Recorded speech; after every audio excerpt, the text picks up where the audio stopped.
যেমনটি আগেই আপনাদেরকে বলছিলাম যে এখানকার পাথরগুলো বা প্রবালগুলো অনেক বড় বড় এবং প্রচুর পরিমাণে এখানে আছে, যে কারণে পাটোয়ার টেকটা অন্যান্য বীজ থেকে আলাদা।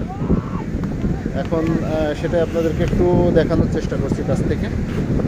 এই যে এখানে অনেক বড় বড় প্রবালগুলো কিন্তু রয়েছে, যে প্রবালগুলো আসলেই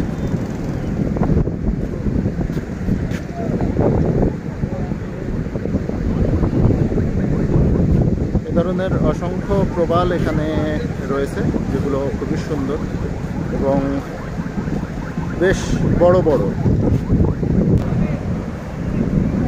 এই বিচে আসলে যেটা সবথেকে বড় ফিলিংস সেটা হচ্ছে এটা কিছুটা হইলেও আপনাকে সেন্ট মার্টিনের যে দৃশ্যগুলো সেই দৃশ্যগুলো মনে করিয়ে দিবে এবং তার একটা ভাইব আপনার ভিতরে ক্রিয়েট করবে।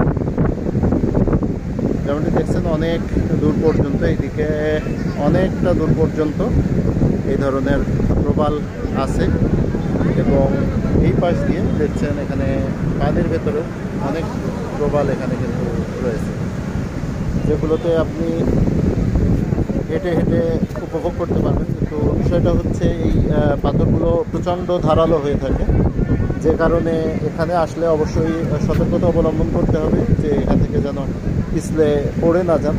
পিছলে পড়ে গেলে কিন্তু এখানে আহত হওয়ার সম্ভাবনা আছে, কেটে যেতে পারে বা হাতটা চলে যেতে পারে, ভেঙে যেতে পারে।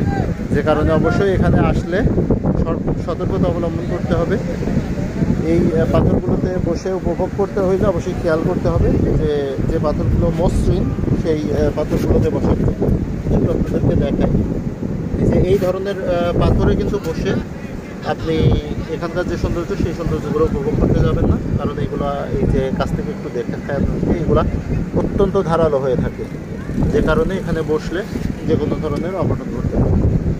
আর পাটোয়ার টেকের পাথরগুলো কিছু কিছু আছে যেগুলো মসৃণ, এই মসৃণ পাথরগুলোতে বসে এই জায়গাটা সুন্দর করে উপভোগ করা যাবে।